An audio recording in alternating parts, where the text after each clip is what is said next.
Martin Grayson stood at the edge of the room watching his family move from table to table, drinks in hand, laughter rising above the soft hum of jazz playing in the background.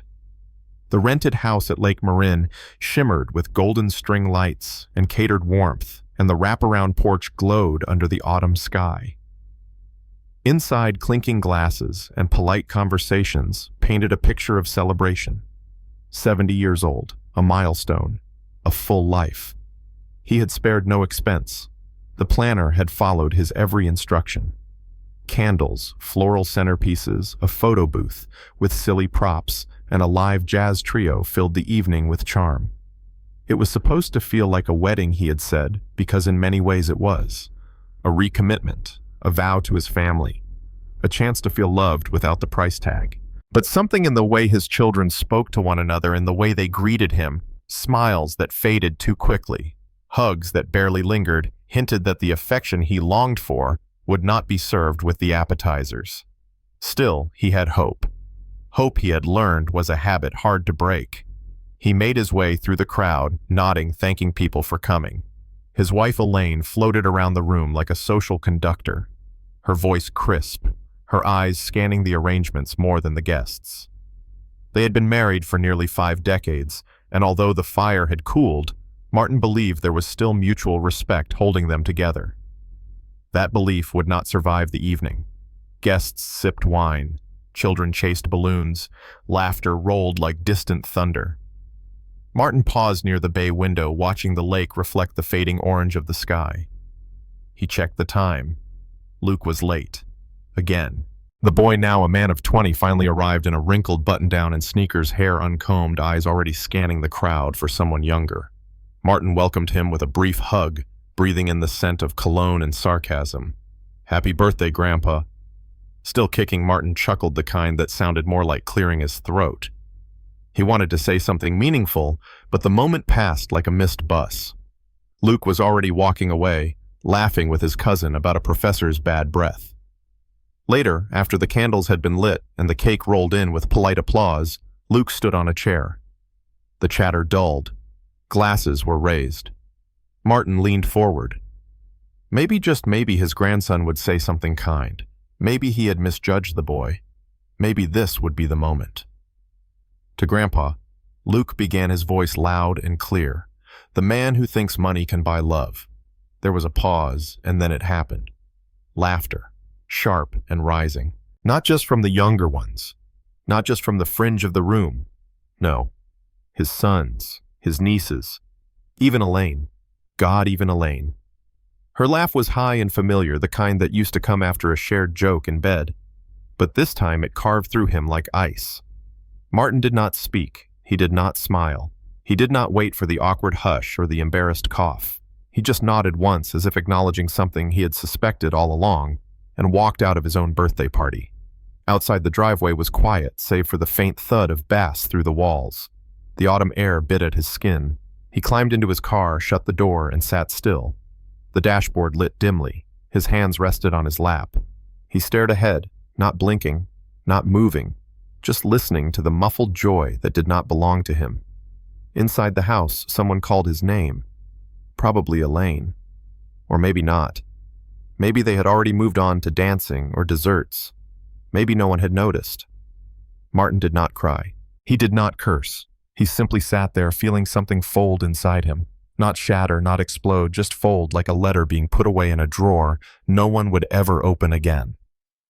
The house was quiet when Martin returned. Not just the kind of quiet that follows a party, but the kind that settles in when everyone has already decided you are no longer the center of the story. A few jackets hung loosely on hooks, glasses left half full on the counter, and a trail of dropped napkins led from the living room to the back porch. The jazz trio had packed up. The candles were out. Elaine was upstairs. Martin walked past the remnants like a man moving through a museum exhibit of someone else's life. Each framed photo, each carefully placed vase reminded him of the version of family they had all agreed to perform for the camera. He did not stop. He did not tidy up. He went straight to the kitchen, pulled out a yellow legal pad from the drawer near the phone, and sat down at the table under the pale light of the overhead bulb. He had not handwritten anything in years.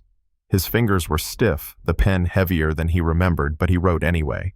A list, names, properties, accounts, notes beside each line, strike-throughs and arrows. What once had been a plan of legacy was now a map of redirection. Not out of anger, not yet, but something else. A need to regain control of the story he had once surrendered in the name of love. The 12 white envelopes were still in his bedroom drawer, tucked beneath his folded handkerchiefs. Each one contained a personal note written with care alongside a check, large ones, a down payment for a niece, a fund for his granddaughter's education, an anniversary trip for Alan and his wife. Thoughtful gestures he had once believed would be received as love. He opened the drawer and held one envelope between his fingers, then placed it back without opening it. Later, he told himself. The next morning, Martin was at Harold Dawson's office before the receptionist had finished her first cup of coffee. Harold had been his estate lawyer for over a decade, a man who had seen Martin's life unfold through documents and deeds. When Martin entered unannounced, Harold looked up, startled. Martin placed the yellow legal pad on the desk without a word. Harold glanced at it, then back at him. Martin sat down. "We need to redo everything," Martin said quietly. "All of it. Every last line." Harold hesitated. "Are you sure?" Martin nodded. They laughed. "Harold, they laughed because they thought they had already won. Let's show them they didn't." It took less than an hour. Harold worked quickly, noting the changes, pausing only once to ask again if Martin had thought this through. Martin had never been more certain. Every name once written in love was replaced with the name of an organization, a cause, a need. Children's hospitals, food banks, shelter programs, places where help would be accepted without entitlement. By the time Martin signed the final page, his hand no longer trembled. That evening, he returned home to the drawer of white envelopes. He took each one out carefully, laid them across his desk like a spread of memories that no longer belonged to him. One by one, he tore them down the middle, not in anger, not in haste, just a quiet, deliberate act of letting go. The checks fluttered like leaves. The handwritten notes curled at the edges as if recoiling from the truth. When it was done, Martin sat back and looked at the mess, not with regret, but with a kind of stillness he had not felt in years. Later that night, he typed 2 emails, one to his property manager, one to his legal assistant, brief, clear, without emotion. Notices would go out within the week. Evictions, transitions, repossession of what had always been his. The homes they lived in, the ones they bragged about at gatherings, the lakefront views and mountain cottages, all of it had been given without conditions. Now he would take them back, without explanation. Martin did not sleep that night. He walked through the house in silence, pausing by doorways, brushing his hand along walls he had painted decades ago. There were no photos of him alone. Only group shots, always surrounded, always needed, never seen. At 2 a.m, he stood at the window and watched the moon stretch across the lake. In the stillness, he understood something simple. He had not been cruel. He had only been quiet. Too quiet for too long. That silence was over now. By dawn, the lake outside had turned to glass, unmoving, reflecting only the gray of the early sky. Martin brewed his coffee without turning on the lights. The kitchen glowed faintly from the porch lantern he had forgotten to switch off. He did not mind. The darkness felt honest. He drank slowly, standing at the window, letting the warmth fill his chest where love had once tried to live. Elaine appeared on the stairs just after 7. Her robe pulled tight, her hair pinned in soft waves. She did not speak when she saw him in the kitchen. Instead, she poured herself a glass of water, eyes never quite meeting his. Martin did not offer conversation, not out of coldness, out of understanding. They had both chosen silence. His was deliberate, hers perhaps afraid of what might be said. She looked at the counter, at the empty plate where birthday cake crumbs still clung to the edge. She brushed them into the sink without a word and walked back upstairs. Martin finished his coffee and returned to the desk where the pieces of torn letters remained. He swept them into a folder and tucked it away in a drawer, not to hide it, but to remember it. The moment he stopped apologizing for the love he gave in the wrong currency, The first eviction notice went out that afternoon. His eldest son, Alan, who had been living in Martin's lakefront home rent-free for 6 years, would receive it by certified mail. Martin attached no explanation. The law required none. The truth needed none. The second went to Jonathan and his wife, the young couple who had built a wedding album in a cottage Martin paid off long before they ever thought about marriage. He moved methodically, each click of the mouse another unspoken boundary drawn. For every name removed from the will, a new recipient was added. Not strangers, but strangers to him, yes, but not to the kind of struggle Martin had known once. A girl in a town he would never visit, getting a scholarship to a college she never dreamed of. A family in winter receiving heat because of a bill Martin would pay and never see. Those people would not laugh at his kindness. They would not toast to his foolishness. That evening, as the sun dipped behind the lake and the sky bruised with streaks of violet, Martin stood once more at the window. He touched the cool glass with his palm, not to reach out, but to close in. He had spent 70 years building homes, paying bills, covering gaps. He had been the quiet net under the tightrope they all walked on. But no one had ever asked if he was tired of holding it all up. He whispered to no one, "They will learn," and turned away from the window with the steadiness of a man who had finally put down a weight he never should have carried alone. 12 days passed before the first call came. The screen flashed with an unfamiliar number and Martin let it ring until it stopped. Then came another and another. Some left voicemails, others simply hung up. He did not answer. His phone, once always charged and within reach, now lay in a drawer beneath old photographs and forgotten receipts. At first he told himself it was temporary, that perhaps they needed time just as he did. But the messages that followed told a different story. "What the hell is going on, Dad? You're overreacting. Seriously, you're going to evict us over a joke." There were no apologies, no signs of reflection, only confusion, disbelief, and indignation, as if they could not comprehend that the bridge they had burned had once been the very foundation of their comfort. Elaine called not from her cell phone but from the upstairs landline. Martin could hear her footsteps moving above him as the phone buzzed beside the coffee pot. She did not come down. She did not knock. She just called, letting the distance between them remain untouched. He stayed in the guest room that night. The bed was firm, the window drafty, but the silence wrapped around him like a familiar coat. His pillow smelled like shaving cream and clarity. In the hallway, the framed photos of family gatherings stared back at him. Christmas mornings, summer picnics, birthdays long forgotten. All of them smiling. All of them posed. None of them real. A few days later, Elaine cornered him in the kitchen, her robe tied tighter than usual, her eyes narrow. "You are really going through with this?" she asked, voice sharp. Martin did not look up from his coffee. It was not the joke, he said. It was the laughter, yours included. She scoffed and turned away, muttering about pride and overreaction. But Martin did not respond. He had apologized enough in this life for being tired, for being practical, for being the quiet one in a family that never listened unless there was a check attached. He would not apologize now, not for choosing peace. That evening the doorbell rang. Martin did not move. He stayed in his reading chair, the record player humming a soft jazz tune in the corner. The visitor knocked, then left. No note, no voice, just retreat. The next morning, a package arrived at the doorstep. A framed photo of the entire family at Christmas wrapped in tissue paper and Scotch tape, no note attached. Martin placed it face down in the closet. Days passed. Messages slowed. The silence deepened. Then one morning there was a knock, gentler, less rehearsed. When Martin opened the door, Mrs. Patel stood there with a small peach cobbler in hand and a soft smile on her lips. "I heard your birthday was a few weeks ago," she said.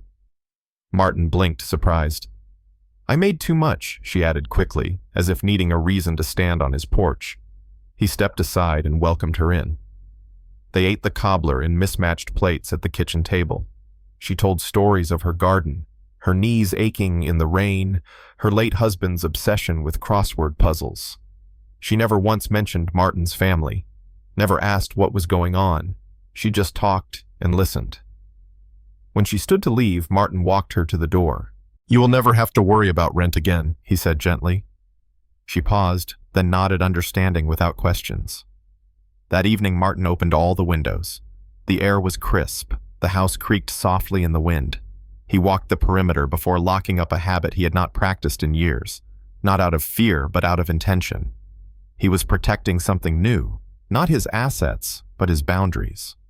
For the first time in a long while, he did not feel guilty. Not for saying no. Not for taking back what was his. What he felt most was relief.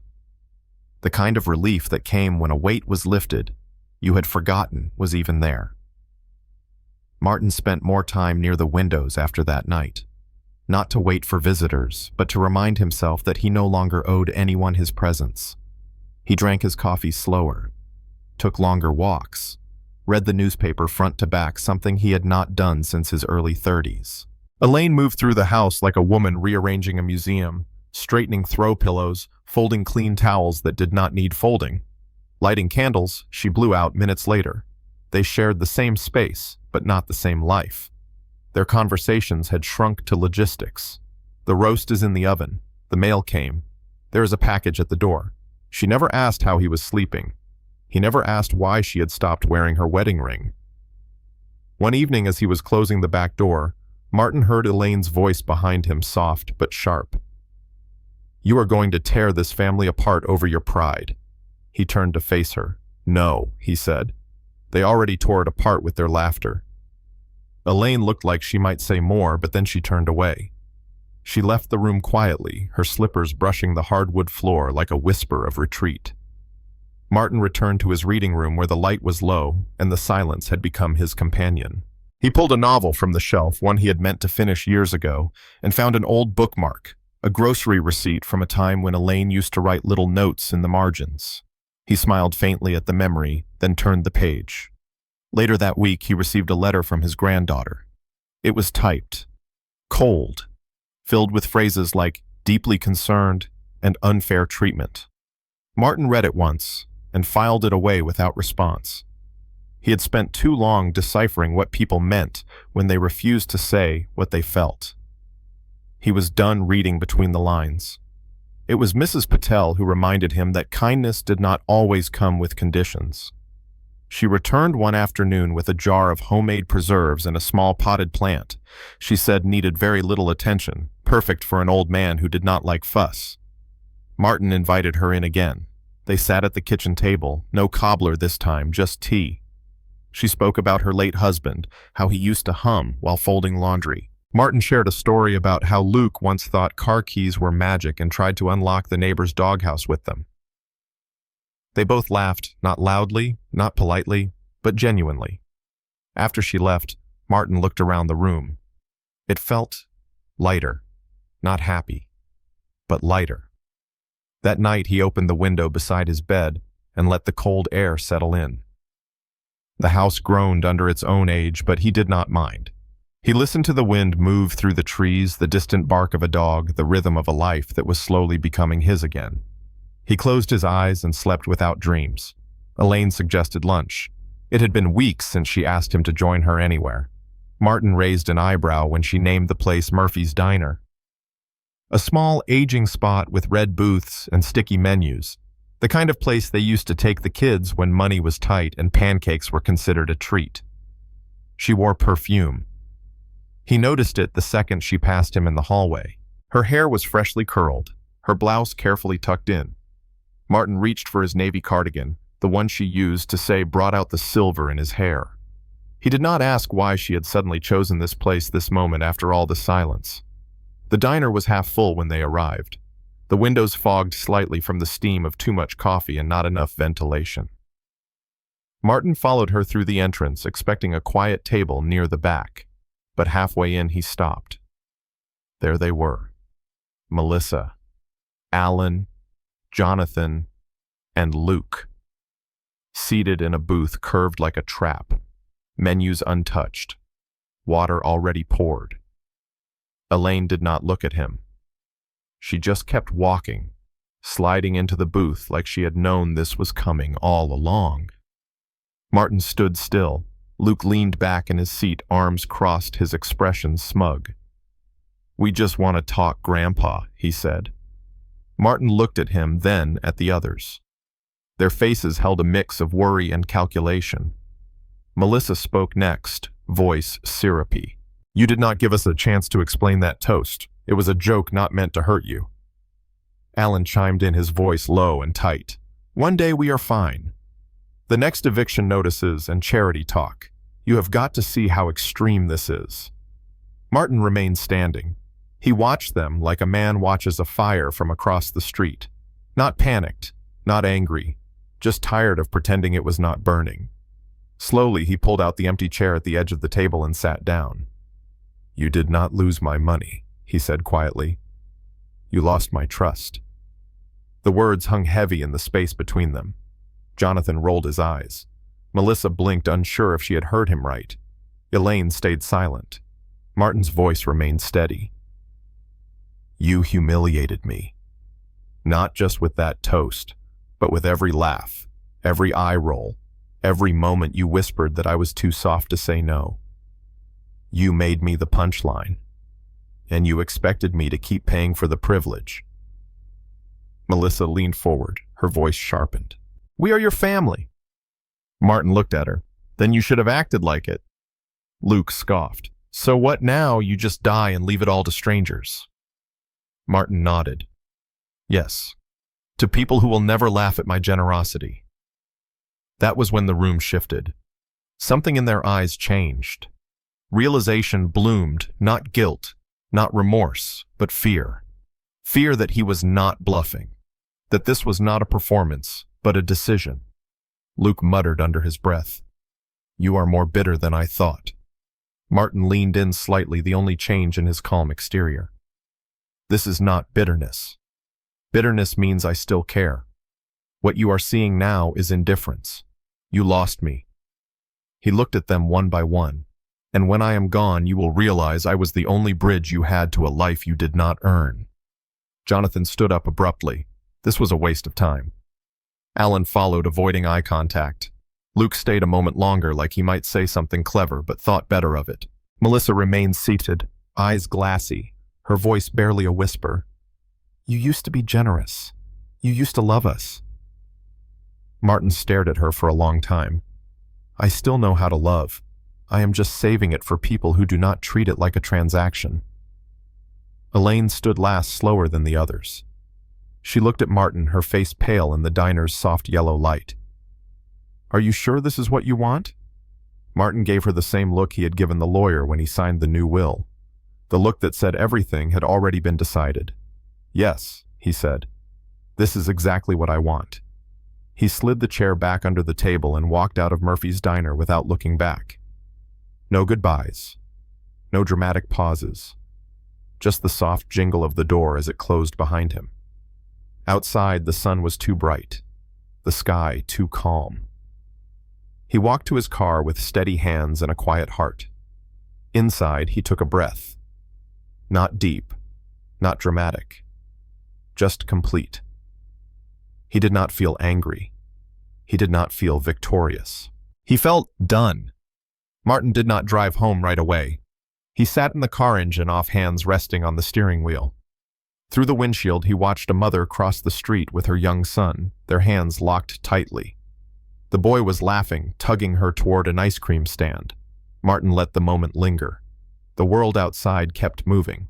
It always did. But inside the car, inside his chest, everything felt still settled in a way it had not felt in decades. This was not peace built on forgiveness or reunion. It was peace built on truth. He drove home slowly, taking the longer route through Lakeview Hills, where the trees arched over the road like they were bowing to something sacred. The sky was beginning to blush with the soft colors of late afternoon. At a red light, he rolled down the window and let the wind carry in the scent of pine. He had not noticed the smell of trees in years. Back at the house, the silence greeted him like an old friend. Not empty, not hollow, just quiet. The kind of quiet that no longer asked him to explain himself.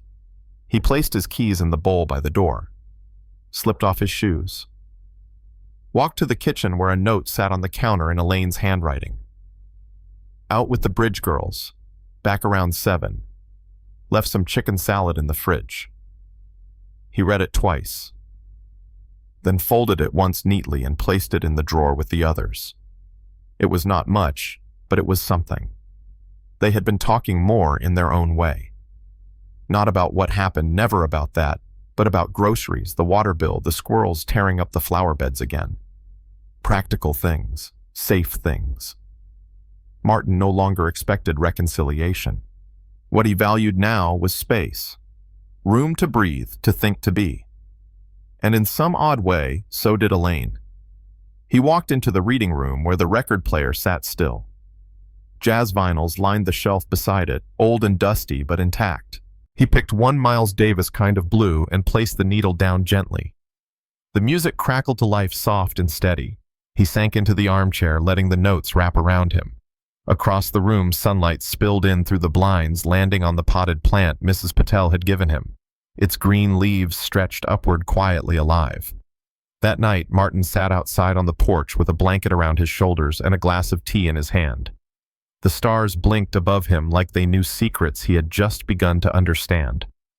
He thought about legacy, not the kind carved into plaques or engraved on stone, but the quiet kind. The kind measured not by what you leave behind, but by what you stop carrying. He had let go of expectations, of roles he was tired of performing, of people who only knew how to love when it was convenient. They might never understand. They might twist the story to fit their comfort. But he had chosen truth over performance, dignity over permission. He had chosen himself, for once. And in the stillness of that porch, wrapped in the hum of distant crickets and the soft breath of the wind, Martin Grayson smiled. He did not feel bitter.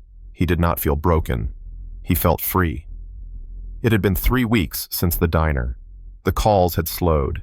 The messages, once relentless, had dulled into occasional pings Martin no longer cared to open. His phone remained in the drawer beside old photos and a small tin of mints he no longer ate. There were no more surprise knocks at the door, no sudden visits. Even Elaine had stopped mentioning the kids. The house had grown quieter but not cold, just still, like it had finally exhaled. Martin found new rhythms, not exciting ones, not cinematic, but real. He made coffee every morning and drank it slowly. No distractions, no rush. He watered the plant from Mrs. Patel and watched it grow toward the light. He visited the library, checked out 2 books at a time, and actually finished them. One evening, he even walked down to the lake, sat by the water with his shoes off, letting the cold kiss his feet while birds skimmed across the surface. He did not feel young again. He just felt alive. Elaine moved like a figure behind glass, close but untouchable. She stayed in her corner of the house, still folded the laundry, still clipped out recipes they never cooked. Once she stood in the hallway and asked if he would like to join her for dinner. He declined gently, not out of spite, but because he no longer wanted to sit across from someone who could laugh at him in a room full of people. They slept in separate rooms, a quiet agreement. Neither of them asked the other when or if things would go back to how they used to be. Because deep down they both knew that version of their life no longer existed. It had died at Murphy's Diner. One afternoon a letter arrived. Not typed, not formal. Just a white envelope, slightly smudged, addressed in a handwriting he recognized. Melissa. Martin opened it carefully. Inside was a single page. I am not good with apologies, but I want you to know I understand now. You were never angry because we made jokes. You were angry because we never truly saw you. I guess we thought you would always be there, quiet, generous, dependable. And when you stopped, we panicked. Because without your giving, we had to look at ourselves. And that was uncomfortable. I do not expect you to forgive us. But I hope one day you might talk to me again. Not as a bank, but as a man. Martin read it 3 times. He did not cry. He did not feel relief. He felt acknowledged. For the first time in a long time, someone had written something that was not asking for anything. He folded the letter and placed it inside one of his novels. Not in the front, not to keep close, but somewhere in the middle where he could find it again if he ever wanted to. That evening, as the sun dipped low and painted the living room in gold, Martin sat in the reading chair with a record spinning. Miles Davis again. Always Miles.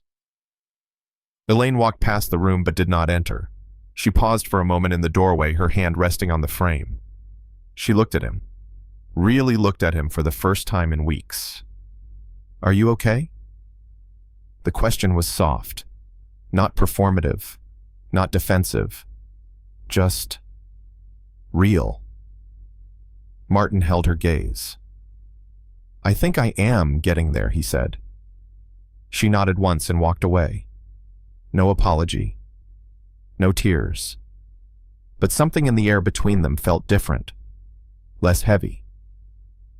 The next morning, Martin drove to the cemetery. He stood in front of a headstone that read Samuel Grayson. The name of a man who had spent his whole life working, giving, sacrificing, just like Martin once did. He did not bring flowers, just himself. Standing there, hands in pockets, breeze catching the edge of his jacket, Martin whispered to the man beneath the stone, "I did it, Dad. I stopped living for them. I started living for me." And in that moment, surrounded by the silence of the dead, he finally felt alive. Martin did not keep a calendar anymore. Days folded into one another with the soft rhythm of simplicity. He no longer marked birthdays or anniversaries on the fridge, not out of bitterness, but because he had stopped measuring life by how others remembered him.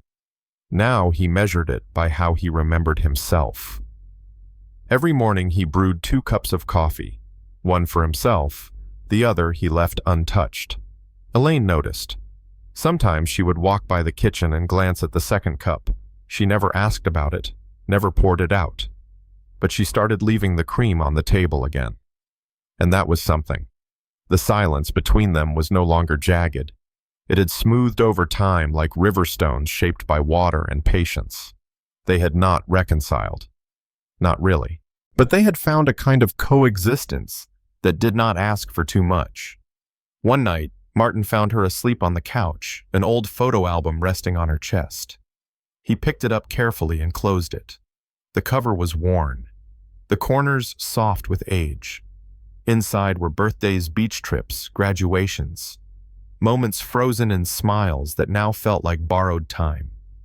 He did not wake her. He just tucked a blanket over her legs and turned off the lamp. In the reading room, the letter from Melissa remained in the middle of the book he had placed it in. He had not opened it again, not yet, but he had not thrown it away either. That meant something. A week later, a package arrived. There was no return address, just a small box with his name on it written in shaky handwriting. Inside was a key and a note. Apartment 2B still smells like paint, but the windows catch the sunset just right. I used the security deposit you gave me 5 years ago. I thought you would want to know I am okay now. Thank you. Alan. Martin held the key in his palm. It was warm from the sun, even though the box had just arrived. He closed his fingers around it tight at first, then looser. He smiled, not because it changed everything, but because it meant something had changed. That night, for the first time in years, he walked out to the backyard and lit the fire pit. He sat beside it with a blanket and a single photograph in his hand. It was from his 40th birthday. Everyone was in it. Elaine, the kids, the cousins. They looked younger, freer, untouched by the weight of expectations. He did not stare long, just enough. He placed the photo in the flame and watched it curl inward before turning to ash. Not out of anger, out of release, out of peace. When Elaine stepped out and saw him by the fire, she did not speak. She just pulled her cardigan tighter and sat in the chair across from him. No questions, no memories, just the warmth of flame between them and the sound of nothing needing to be said. It was a Tuesday when Martin realized he no longer checked the mailbox with anticipation. Not for letters, not for apologies, not even for closure. He checked it now like he watered the plant for Mrs. Patel because it was a part of the rhythm. And rhythm, more than reason, had become the heartbeat of his life.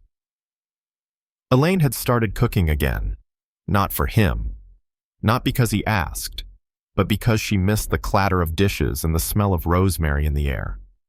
Sometimes she made too much and left a plate on the counter without a word. Martin always ate it. and always washed the dish. They never spoke about it. They had become quiet cohabitants of a house once filled with too many assumptions and too little truth. But now in the stillness, something gentle was starting to live there again.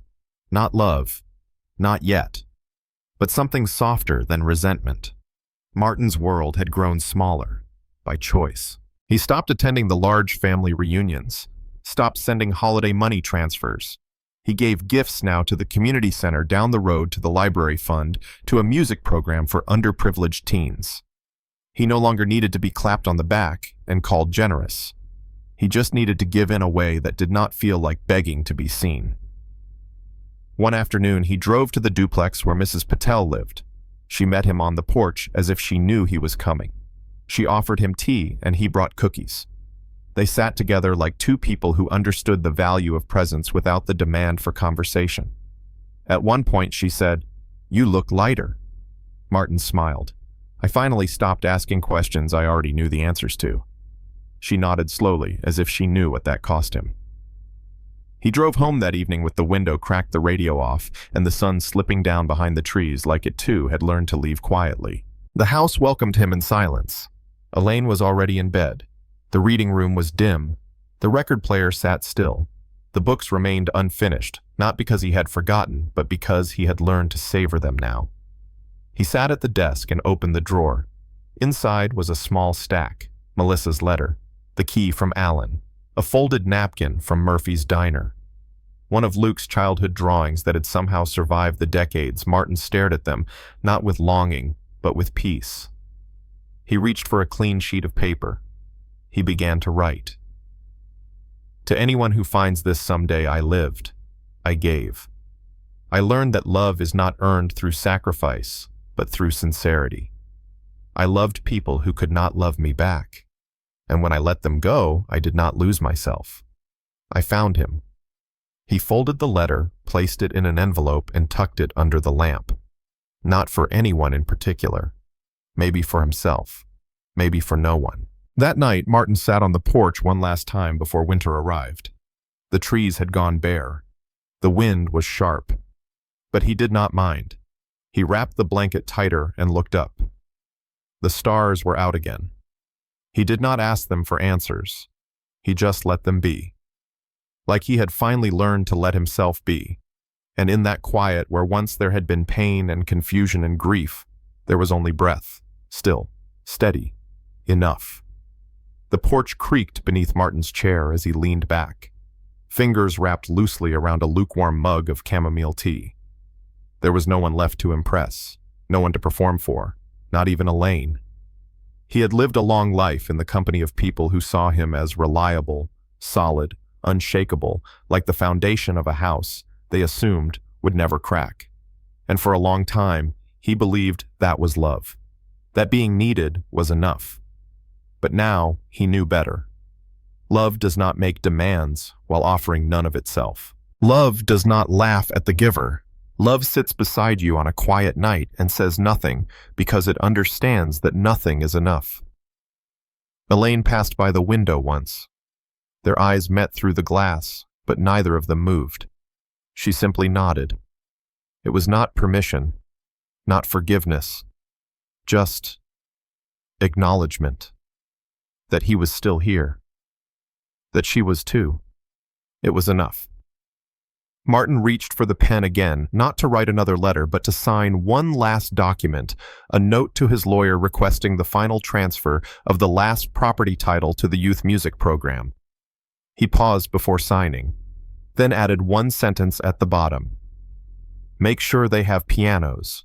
Not everyone plays guitar. He smiled at the thought. When he was a boy, he had wanted to play piano, but lessons cost too much, and his father had always said, work first, music later. He had believed that. For 70 years, he had believed that. Now, finally, it was later. The next morning, Martin made 2 cups of coffee again. But this time, as he set the second cup down on the counter, he found Elaine already there in her robe holding the cream. Neither of them spoke. She poured a splash into her cup. He took his black. They drank beside each other in the kind of silence that no longer felt like distance, but familiarity. There were no apologies, no dramatic conversations, just this small gesture, simple and quiet. When Martin stepped outside later that morning, a breeze brushed past his face, sharp but clean. The kind of breeze that told him autumn was on its way out. Winter would come soon, but for once he did not brace for it. He simply closed the door gently behind him and started his walk down the street, hands in his pockets, head held high, heart light. He had nothing to prove. No one left to win over. And yet somehow he had never felt more whole. There are stories that end with noise shouting, slamming doors, tearful goodbyes. And then there are stories like this one.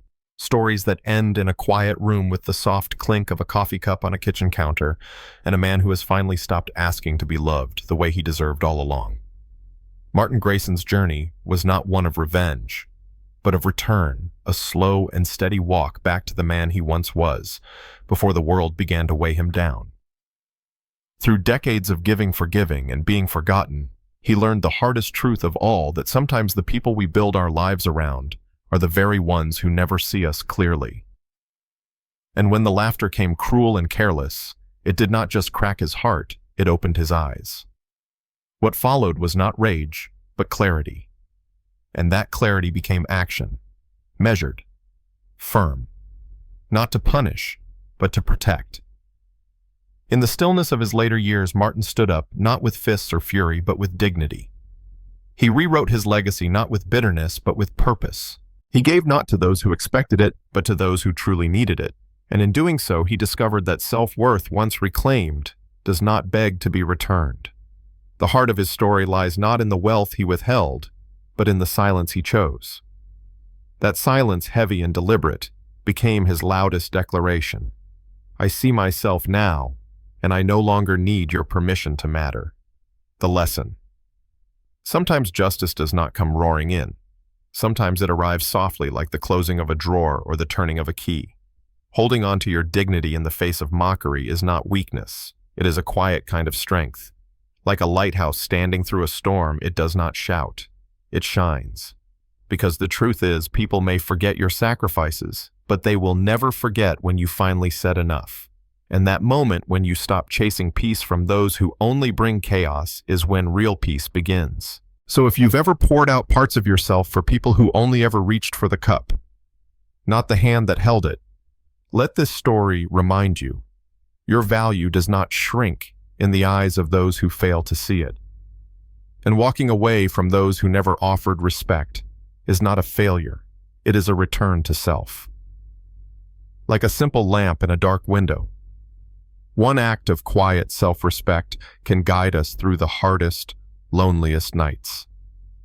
Take a moment to reflect on the life of Martin Grayson, not just the choices he made, but the courage it took to make them. And if this story touched something in you, consider sharing it not just as a tale of one man's reckoning, but as a gentle reminder to someone else who may need to remember their worth. Sometimes the greatest legacy we leave behind is knowing when to stop asking to be loved and start loving ourselves instead.